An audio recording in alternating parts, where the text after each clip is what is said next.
پھر ان لوگوں نے ان کی تکذیب کی تو ہم نے ان کو اور جو لوگ ان کے ساتھ کشتی میں سوار تھے سب کو طوفان سے بچا لیا اور انہیں زمین میں خلیفہ بنا دیا، اور جن لوگوں نے ہماری آیتوں کو جھٹلایا ان کو غرق کر دیا۔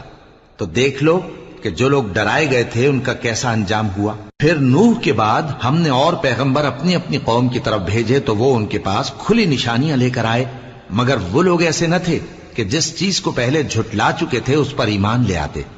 اسی طرح ہم زیادتی کرنے والوں کے دلوں پر مہر لگا دیتے ہیں۔ پھر ان کے بعد ہم نے موسیٰ اور ہارون کو اپنی نشانیاں دے کر فرعون اور اس کے سرداروں کے پاس بھیجا، تو انہوں نے تکبر کیا اور وہ گناہگار لوگ تھے۔ تو جب ان کے پاس ہمارے ہاں سے حق آیا تو کہنے لگے کہ یہ تو کھلا جادو ہے۔ موسیٰ نے کہا کیا تم حق کے بارے میں جب وہ تمہارے پاس آیا یہ کہتے ہو کہ یہ جادو ہے، حالانکہ جادوگر فلاں نہیں پانی کے؟ وہ بولے